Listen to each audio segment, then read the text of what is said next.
The summer sun cast a warm glow through the tall windows of the Grand Meridian Hotel ballroom.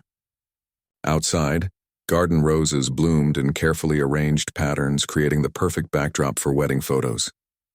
Inside, crystal chandeliers sparkled overhead as the staff rushed to put final touches on the tables for the Reynolds-Chen wedding reception.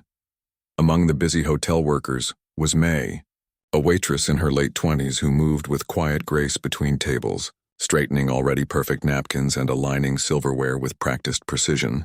Unlike some of her co-workers who complained under their breath about the demanding wedding planner, May worked with calm focus, her dark hair pulled back in a simple bun, her uniform pressed and spotless.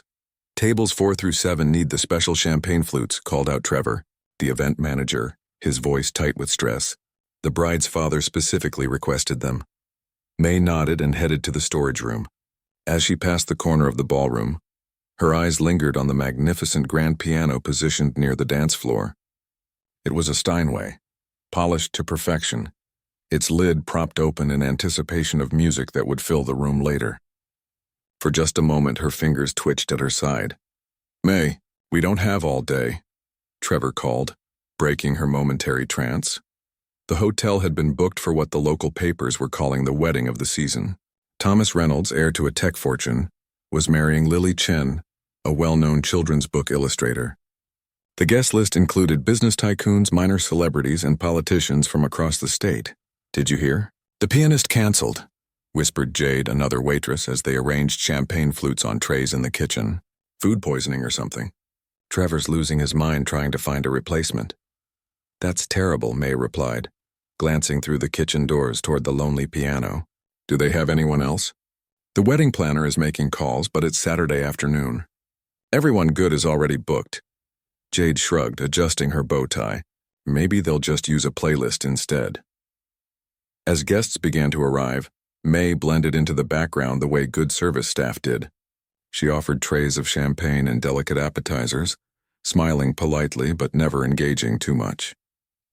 The ballroom filled with expensive perfumes, designer clothes, and loud, confident voices discussing stock portfolios and vacation homes. "Wonderful spread," commented a silver-haired man in a tailored suit as he took a glass from May's tray. "Thank you, sir. Enjoy your evening," she replied with the practiced smile she had perfected over 3 years of working at the Grand Meridian. The ceremony had been held in the hotel's garden, and now the reception was in full swing. Photographers captured the newlyweds as they entered the ballroom to applause and cheers. May watched from the sidelines as they shared their first greeting with their guests, the bride's white dress shimmering under the chandelier lights. "Make sure the head table has everything they need," Trevor instructed the staff, his forehead creased with worry lines. "And someone please check if the DJ can cover for the pianist during dinner." As May served the salad course to a table of guests who barely acknowledged her presence, she noticed an elderly woman watching her. Unlike the others at her table, who were engrossed in conversation about a recent golf tournament, this woman, perhaps the grandmother of the bride or groom, observed the staff with kind, attentive eyes. When May approached with water refills, the woman smiled warmly at her. "Thank you, dear." "You're welcome, ma'am," May replied, surprised by the genuine interaction. "I'm Eleanor," the woman said. "The bride's grandmother. Pleased to meet you." "I'm May." Eleanor nodded toward the piano. "Such a shame about their pianist. My granddaughter was looking forward to some classical music during dinner." Before May could respond, she was called away to help with the main course. The evening continued, but there was an undercurrent of tension among the staff. The wedding coordinator kept checking her phone, clearly still trying to find a last-minute replacement musician. "We'll just have to use the backup playlist," Trevor finally announced to the staff during a quick meeting in the kitchen. Not ideal, but better than nothing. As the main course was being served, May noticed Eleanor watching her again. This time, when she approached the elderly woman's table, Eleanor gestured for her to come closer. "You looked at that piano earlier like you knew it," Eleanor said quietly. "Do you play?" May hesitated, then gave a small nod. "I used to, just as I thought." Eleanor's eyes twinkled. "I can always tell. Something in the way a pianist looks at a piano, like seeing an old friend." "It was a long time ago," May said, suddenly conscious of her waitress uniform and the tray in her hands. "Music isn't something you forget," Eleanor replied, patting May's arm gently. "It stays in your fingers." Throughout the next hour, as May served and cleared plates, she found her gaze repeatedly drawn to the piano. The wedding playlist playing through the speakers was tasteful but impersonal. The bride and groom were making the best of it, but May overheard the wedding planner apologizing repeatedly about the absence of live music. During a brief lull after the main course was served, May took a moment in a quiet corner of the ballroom to catch her breath. Eleanor appeared beside her, moving with surprising agility for her age. "The piano is just sitting there," the older woman said. "Such a waste." "Yes," May agreed. "It's a beautiful instrument."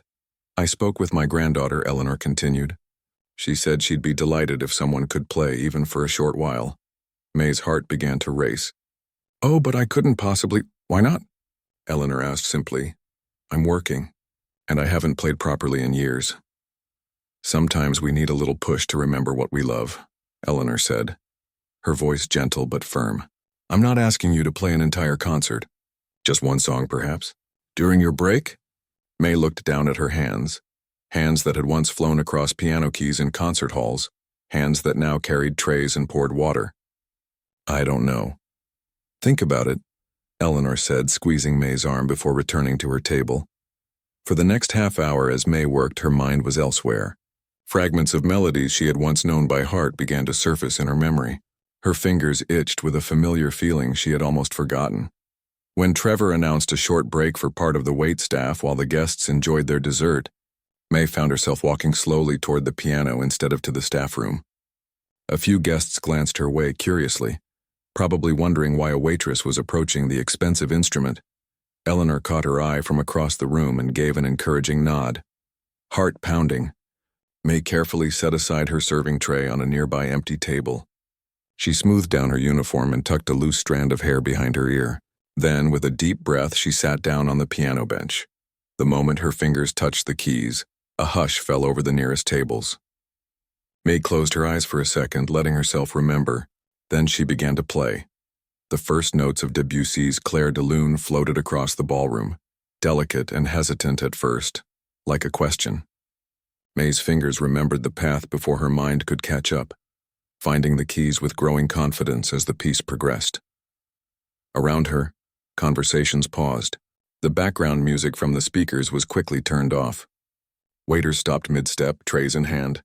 The bride and groom turned toward the sound, surprise evident on their faces.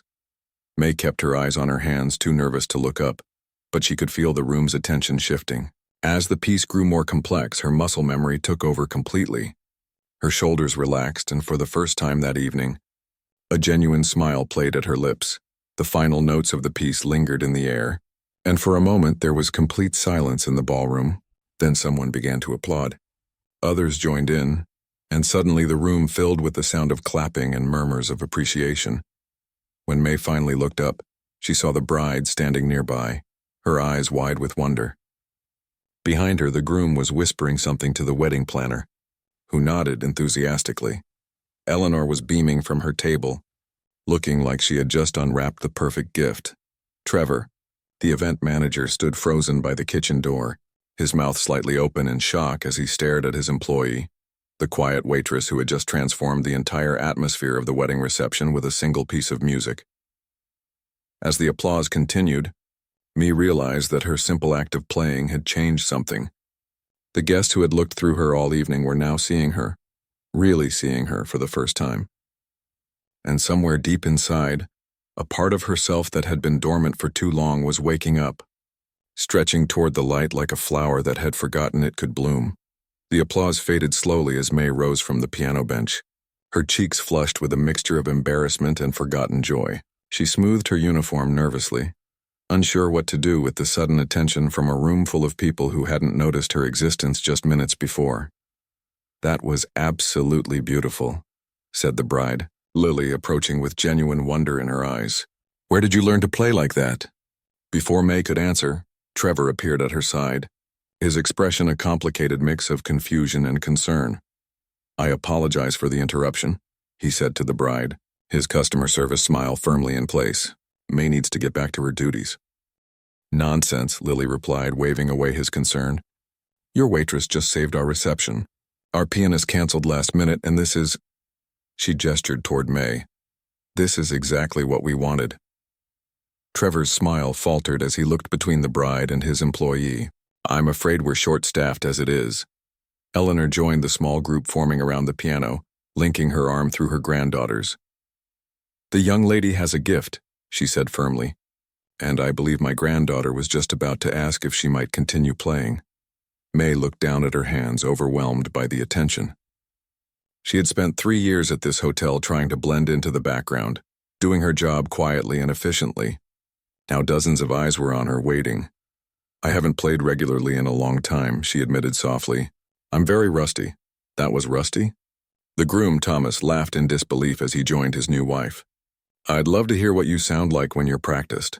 Lily turned to Trevor. Could we borrow May for a while? Just during dinner? We'll make sure it's worth her time. Trevor hesitated, clearly calculating the loss of one staff member against the goodwill of keeping the wedding couple happy. We can manage without her for a bit, he finally conceded. Wonderful. Lily turned back to May with a warm smile. Would you play for us, please? Just a few pieces during dinner? Faye felt a flutter of panic mixed with an unexpected longing. The piano had felt so right under her fingers, like returning to a conversation interrupted years ago. I suppose I could play a few pieces. Perfect. Lily clapped her hands together. Everyone, please take your seats for dinner. We have a special treat, live piano music performed by the talented. She paused, looking at May questioningly. May, she supplied quietly. The talented May, Lily announced to the room. As guests returned to their tables, May felt a hand on her arm. It was Jade, her fellow waitress, holding out a glass of water. What was that? Jade whispered, her eyes wide. Since when are you a piano genius? May took the water gratefully. I'm not a genius. I just used to play, that's all. Used to play? That's like saying Michael Jordan used to shoot some hoops. Jade shook her head in amazement. You're full of surprises. As Jade hurried back to her duties, Eleanor approached again. Thank you for agreeing to play, she said. Music should never stay bottled up inside. May nodded, still feeling somewhat dazed by the turn of events. I should probably wash my hands before touching the keys again, she said, looking down at fingers that had been serving food. Of course, dear. Take your time. In the staff bathroom, May stared at her reflection as she washed her hands thoroughly. The woman looking back at her seemed different somehow. Her eyes brighter, her posture straighter. She took a deep breath, trying to calm her racing heart. What pieces could she still play from memory? It had been so long since she'd had access to a piano like that Steinway. Her tiny apartment couldn't fit even an upright, and the electronic keyboard she'd bought secondhand years ago had broken last winter. She'd taken it as a sign that it was time to let go of that part of her life. Yet here she was. When May returned to the ballroom, the main course was being served by her colleagues. The wedding coordinator directed her back to the piano with an enthusiastic thumbs up. As May settled onto the bench again, she noticed that someone had placed a glass of water on a small side table for her. This time, with deliberate intention, she placed her fingers on the keys and began to play. She started with Eric Satie's Gymnopédie No. 1, slow, contemplative, perfect for dining. The gentle melody floated above the quiet conversations and the clink of silverware against fine china. As she played, May allowed herself to look around the room occasionally. The atmosphere had transformed. Where earlier there had been a slight tension due to the missing pianist, now there was a relaxed elegance. Guests smiled at each other across tables, servers moved with unhurried grace, and the newlyweds beamed at their friends and family. When she finished the piece, there was soft applause. Without pausing, May transitioned into Chopin's Nocturne in E-flat major, her fingers finding their way through the familiar patterns. It was a more challenging piece, and there were moments when her technique faltered slightly. But the emotion in her playing covered any technical imperfections. From the corner of her eye, May saw Trevor watching her from near the kitchen doors. His expression had softened from concern to something like wonder. Beside him, the hotel manager had appeared, whispering questions that May couldn't hear. As dinner progressed, May continued playing, moving through the classical pieces she remembered best.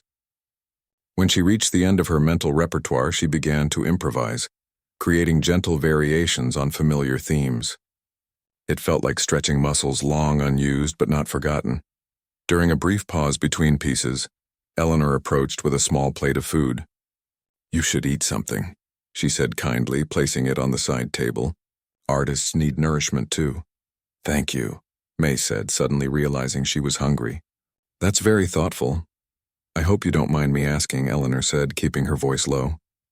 "But what happened? Someone who plays like you. There's usually a story." May took a sip of water, considering how much to share with this kind stranger. "Life happened," she finally said. "Dreams get expensive." Eleanor nodded as if she understood completely. "My late husband was a violinist," she said.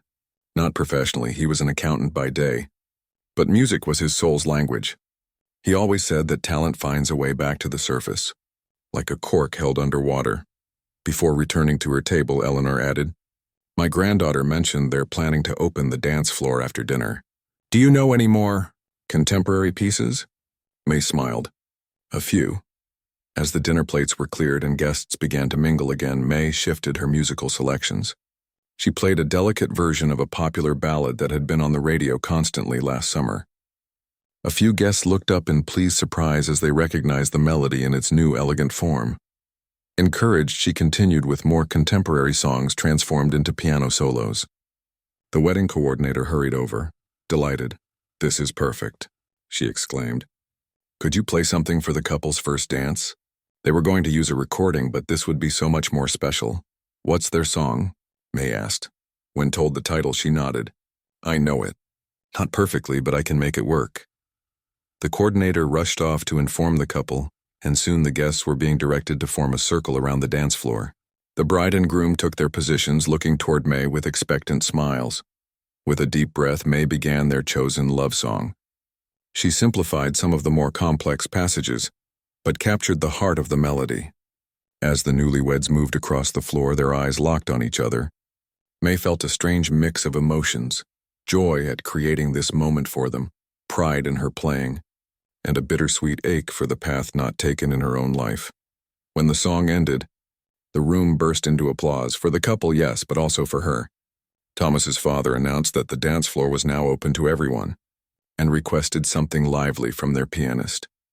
May laughed softly to herself at being called their pianist, and launched into an upbeat tune. Couples filled the dance floor, and the reception shifted into full celebration mode. During a brief break, the hotel manager approached, introducing himself properly. "I had no idea we had such talent on our staff," he said, seeming both impressed and slightly confused. "I'm just a waitress who happens to play piano," May replied.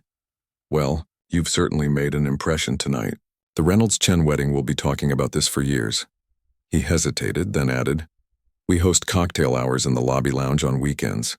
Perhaps you'd be interested in picking up some hours there. At the piano, I mean. It pays better than waitressing." May stared at him, momentarily speechless. I'll think about it," she finally managed.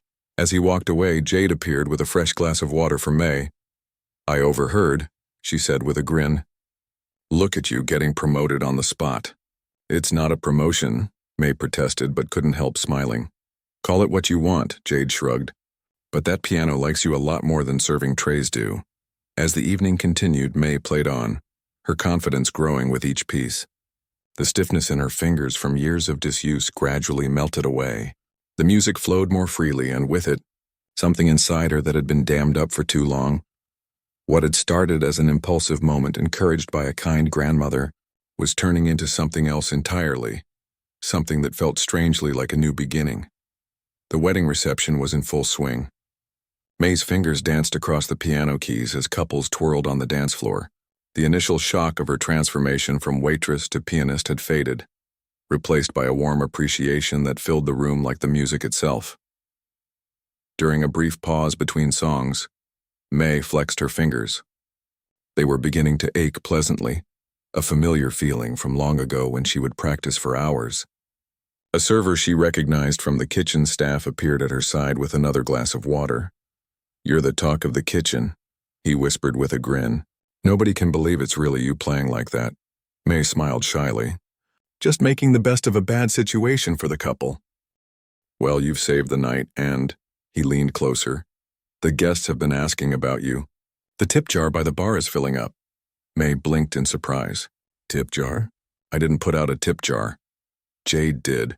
he replied with a wink before disappearing back into the crowd. Shaking her head with a mixture of embarrassment and amusement, May turned back to the piano. As she prepared to start another piece, she noticed a middle-aged man in an expensive suit approaching. He stood by the piano with a patient expression, clearly waiting for her attention. "That was Debussy's Arabesque No. 1, wasn't it?" he asked when she looked up. "Beautifully played." "Thank you," May replied, surprised by his knowledge. Most of the wedding guests had enjoyed her music without recognizing the specific pieces. "I'm Victor Lin," he said, extending his hand. "I teach at the Riverside Conservatory of Music." May's heart skipped a beat as she shook his hand. The Riverside Conservatory was one of the most prestigious music schools in the region, a place she had once dreamed of attending. "May Wong," she introduced herself, suddenly conscious of her waitress uniform. "Your technique is impressive, especially for someone who—" He paused diplomatically. "For someone who serves appetizers for a living?" May finished with a small smile. Victor laughed. "I was going to say for someone who appears to be playing without sheet music, but yes, that too." He studied her with professional interest. "Where did you train?" The question brought a brief shadow to May's face. "Community music programs, mostly. A few private teachers when my family could afford it." Victor nodded thoughtfully. "Natural talent, then, polished with good instruction." "That's rare." Before May could respond, the wedding coordinator appeared, touching Victor's arm apologetically. "I'm sorry to interrupt, but we're ready for the cake cutting. Could we have some appropriate music?" "Of course," May said, grateful for the interruption. Talking about her past always made her uncomfortable. As she played a gentle, cheerful melody to accompany the cake-cutting ceremony, May noticed Victor taking a seat near the piano, watching her with thoughtful eyes. She tried to focus on the keys, but his presence made her nervous. It had been years since she'd played for someone who really knew music. After the cake was served, Eleanor approached again, this time with a small plate for May. "You should try the cake," she said. "It's quite good." "Thank you," May said, accepting the plate gratefully. Her break had been used up hours ago, and she'd been playing nonstop since. "You've brought something special to my granddaughter's wedding," Eleanor continued. "Something money can't buy." May looked across the room to where Lily and Thomas were feeding each other cake, laughing as they deliberately smeared frosting on each other's noses. "They seem happy." "They are," Eleanor agreed. "And now they have a unique memory instead of just a generic reception." She nodded toward Victor, who was still seated nearby. "I see Victor found you. You know him?" May asked, surprised. "He's an old friend. I pointed you out to him." Eleanor smiled at May's confused expression. "I was on the conservatory's board for many years. Victor and I have worked together often." May stared at the elderly woman, realization dawning. "You planned this." "I merely created an opportunity," Eleanor corrected gently. "You're the one who took it." Before May could respond, Eleanor patted her hand and walked away, leaving May to wonder just how deliberate this entire evening had been. After finishing her cake, May returned to playing. The party had reached that perfect moment when everyone was relaxed, full of good food and wine, enjoying themselves completely. She shifted to more upbeat songs, and the dance floor filled again. From her seat at the piano, May had a perfect view of the entire ballroom. She watched as Trevor, her usually stressed manager, laughed with the catering staff. The hotel owner had arrived and was speaking with the hotel manager, both occasionally glancing her way. Jade was collecting empty glasses, shooting May encouraging smiles whenever their eyes met. It felt strange to be the center of attention after years of working hard to blend into the background. There was something both terrifying and exhilarating about being seen, really seen, for what she could do rather than just for the service she provided. As the evening progressed, May began to play with more freedom, adding her own flourishes to familiar melodies. When she launched into a complex piece by Liszt that she'd once performed at a community recital, her concentration was so complete that she didn't notice the crowd gradually gathering around the piano. The piece required all her skill, with fast runs and dramatic dynamics. There were moments when her fingers stumbled slightly over passages that would have been effortless in her practicing days, but the emotion she poured into the music covered any technical imperfections. When the final chords faded, she looked up to find a circle of wedding guests watching her with expressions ranging from amazement to outright disbelief. The applause that followed was spontaneous and enthusiastic, That was Liszt's Hungarian Rhapsody No. 2, wasn't it? Asked a woman in a midnight blue gown. I saw it performed at Carnegie Hall last year. You played it beautifully, May blushed. Thank you. It's been a while since I attempted anything that difficult. Where do you normally perform? Asked another guest. The question caught May off guard. I don't, she admitted. I work here. As a waitress? The surprise on the guests' faces might have been comical if it hadn't made May so uncomfortable. She was saved from further questioning when the bride and groom approached. You've made our wedding absolutely magical, Lily said, her eyes shining with genuine appreciation. We can't thank you enough. It was my pleasure, May replied, meaning it. Despite her initial nervousness, she had enjoyed every minute at the piano. It felt like reconnecting with a part of herself that had been dormant for too long. We'd like to show our appreciation, Thomas said, holding out an envelope. Please accept this as a thank you. May hesitated. That's not necessary. I was just helping out. Please, Lily insisted. You stepped in when we needed someone, and you've gone far beyond what we could have hoped for. Reluctantly, May accepted the envelope, tucking it into her pocket without looking inside. Thank you. As the couple rejoined their guests, the hotel manager approached. May, when you're ready for a break, Mr. Lin would like to speak with you in the lobby. I can have someone cover for a few minutes. May nodded, suddenly nervous again. What could Victor Lin possibly want to discuss with her? After playing a few more pieces, May excused herself and headed to the lobby.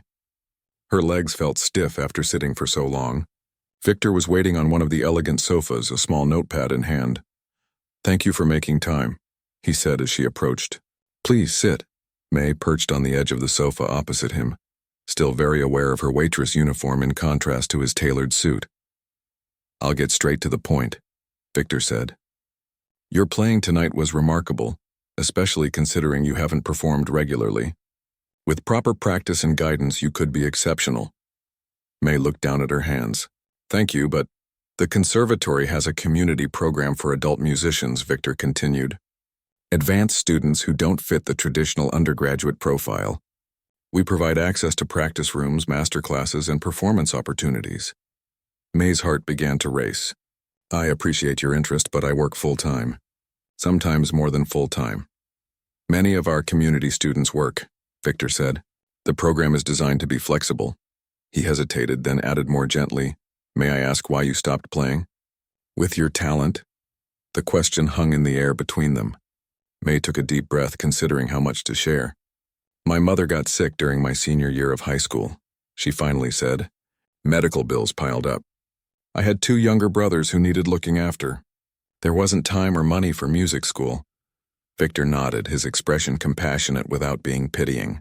And now? Now I have rent to pay and student loans from the community college business courses I took to get a practical degree.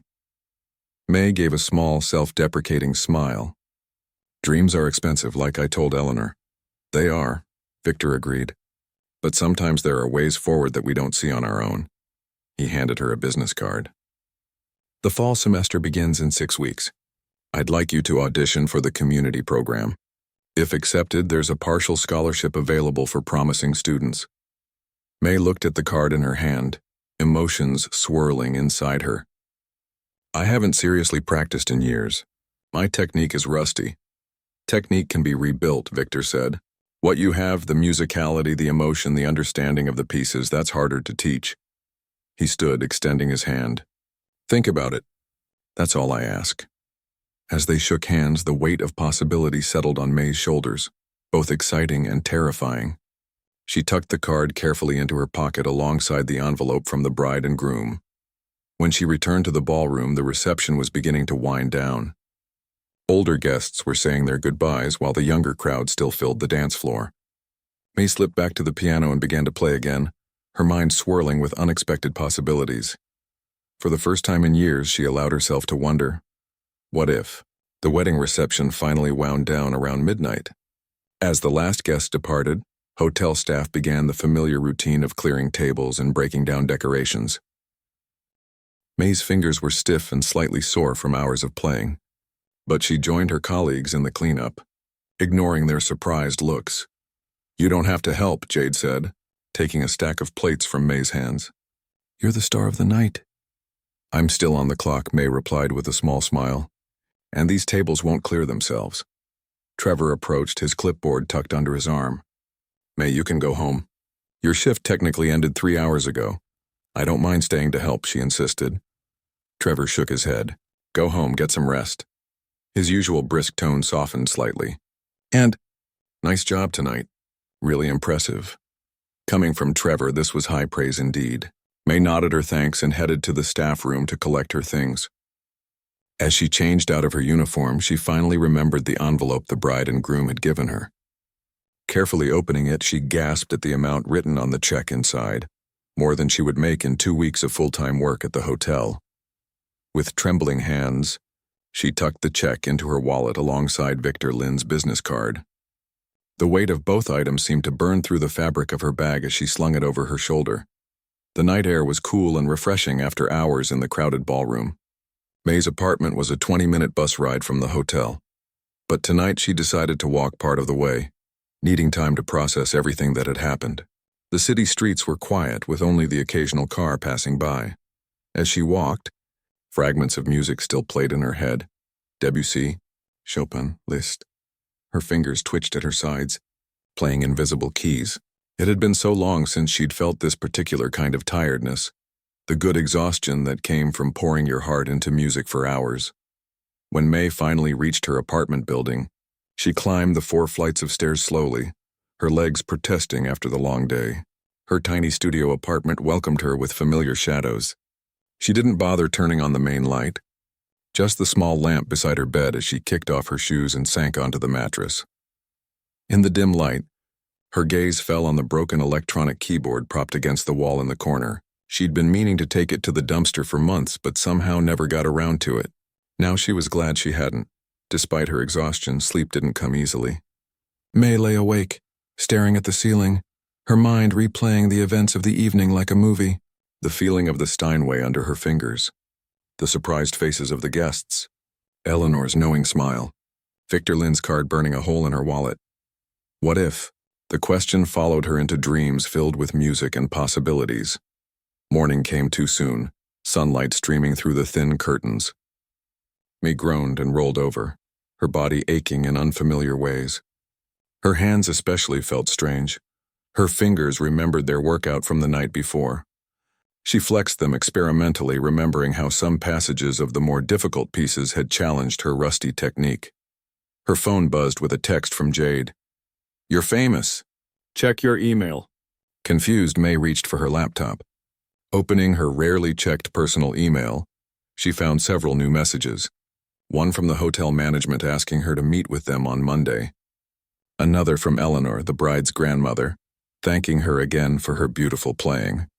And most surprisingly, one from the wedding photographer with a subject line that made her heart skip. Wedding video clip going viral. With nervous fingers, May clicked on the link in the photographer's email.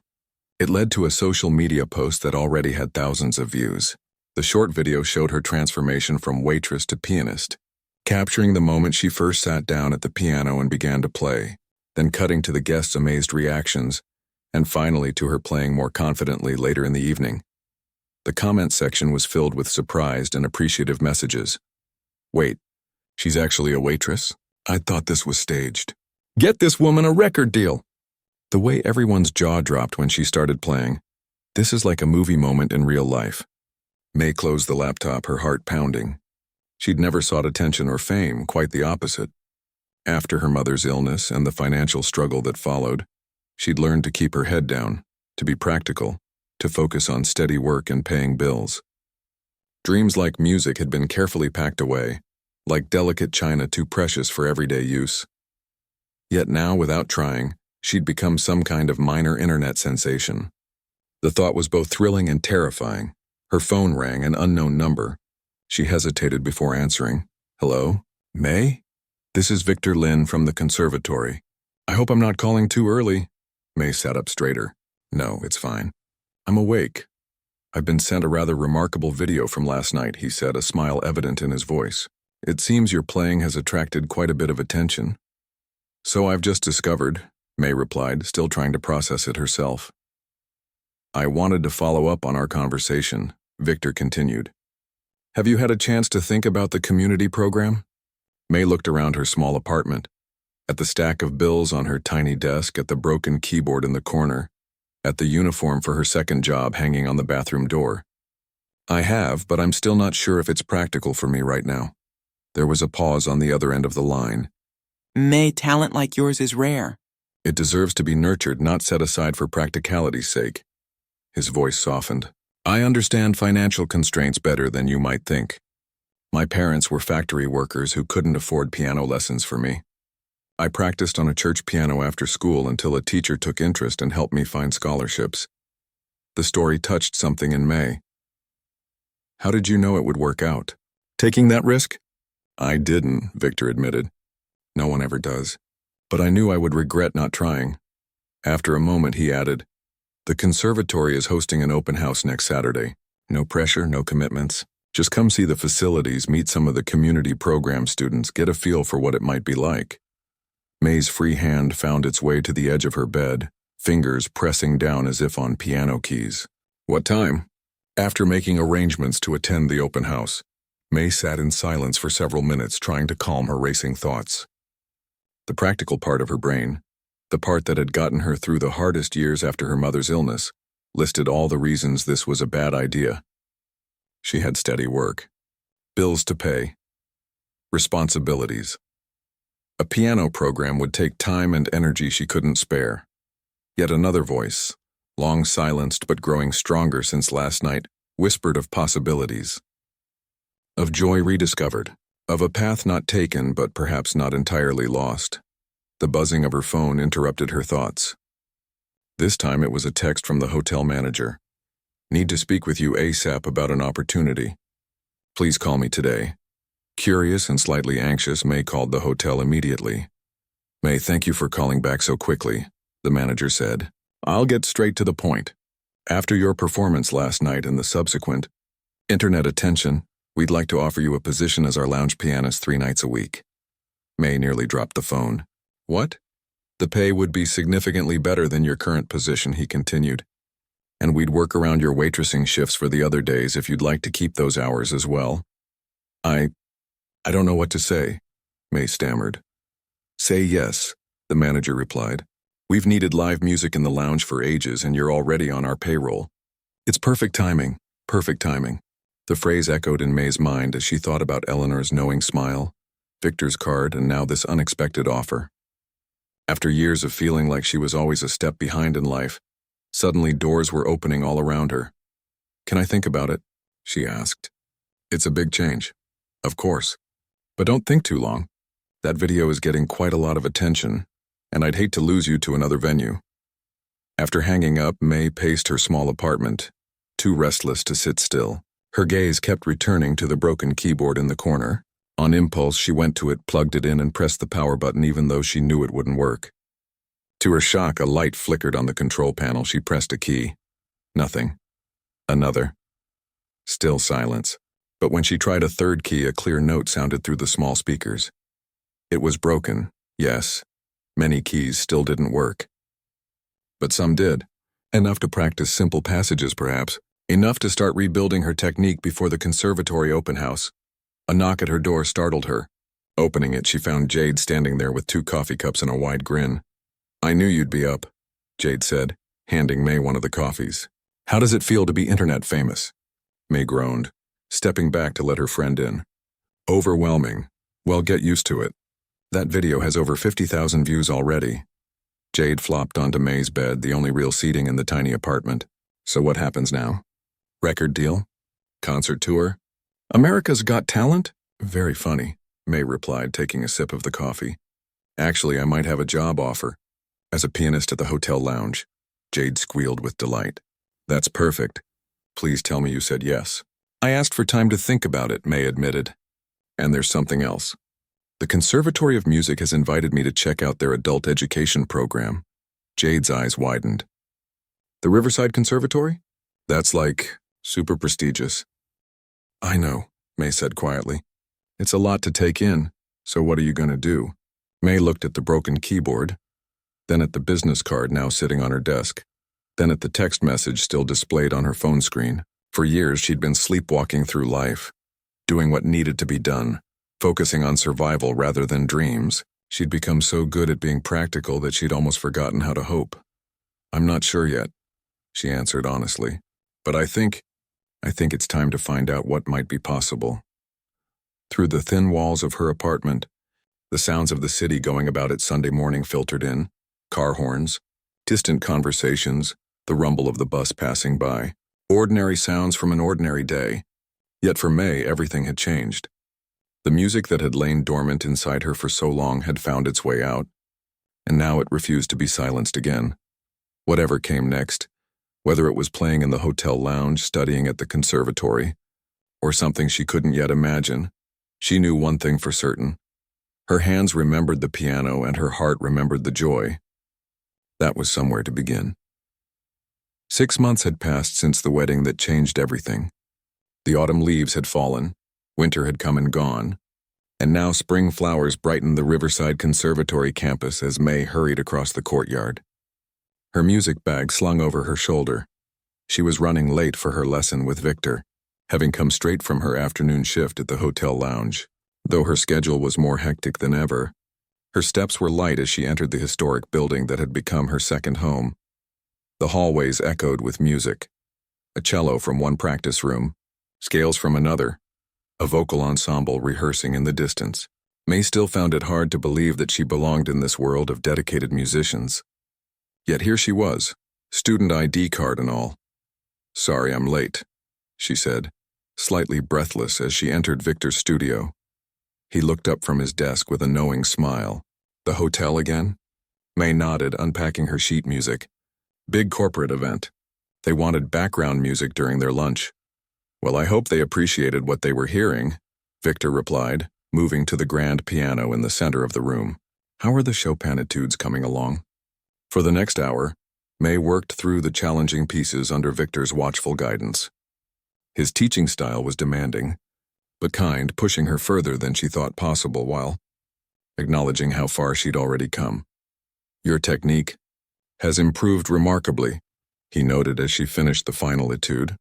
6 months ago, those runs would have given you trouble." 6 months ago, I was serving coffee and clearing tables," May replied with a small laugh. "And now you're preparing for your first formal recital," Victor said, his pride evident. "How does that feel?" May considered the question as she flexed her fingers. Terrifying, exciting, unreal. The upcoming spring recital would feature selected students from both the regular conservatory program and the community program. When Victor had suggested including May, she'd initially refused, certain she wasn't ready. But his faith in her abilities combined with her growing confidence had eventually won out. "By the way," Victor said as their lesson concluded, "I've been meaning to ask. Have you heard from those wedding videographers recently?" May shook her head. "Not since they interviewed me for that segment last month. Why?" "The video they produced has over 1 million views now," Victor said, showing her his phone screen. "And the comments section is filled with people asking when and where they can hear you play." May stared at the screen in disbelief. The original wedding clip had gone viral enough, but the follow-up mini-documentary about her story, from childhood piano lessons to family hardship to her unexpected return to music, had apparently struck a chord with viewers. "Worldwide, I still can't believe people are interested in my story," she said softly. "It's the ultimate second chance narrative," Victor replied. "People love to see dreams rekindled." After a moment, he added, "Which reminds me, have you made a decision about the summer program?" The summer intensive program was designed for promising pianists preparing for professional careers. Victor had recommended May for a full scholarship, but accepting would mean giving up her hotel lounge position for 2 months. "I'm still thinking about it," she admitted. "The hotel manager has been so supportive, letting me adjust my schedule for classes and practice time. I hate to leave them short-handed during their busiest season." Victor nodded, understanding. "Well, the deadline is next week. But whatever you decide, your progress won't stop. You've proven that already." As May left the conservatory, the late afternoon sun warmed her face. She checked her watch. Just enough time to get home, change, and make it to the Grand Meridian Hotel for her evening performance in the lounge. Her life had fallen into a new rhythm since the wedding. Mornings were for practice on the small upright piano she'd managed to fit into her apartment, a lucky find from an estate sale purchased with the wedding performance check. Afternoons alternated between classes at the conservatory and shifts at the hotel lounge. Evenings were often spent playing for hotel guests, no longer a waitress, but the featured pianist whose performances had become a draw for both travelers and locals. It wasn't easy balancing everything, but the exhaustion was different from before. It came with purpose and progress rather than just survival. As May approached her apartment building, she spotted a familiar figure waiting outside, Eleanor, the bride's grandmother who had first encouraged her to play at the wedding. "Eleanor," May called in surprise. "What brings you here?" The elegant older woman smiled warmly. "I was hoping to catch you between your many commitments. Do you have time for a quick tea?" "Of course," May replied, leading the way up to her apartment. "Though I warn you, it's not quite as fancy as the Grand Meridian," Eleanor laughed.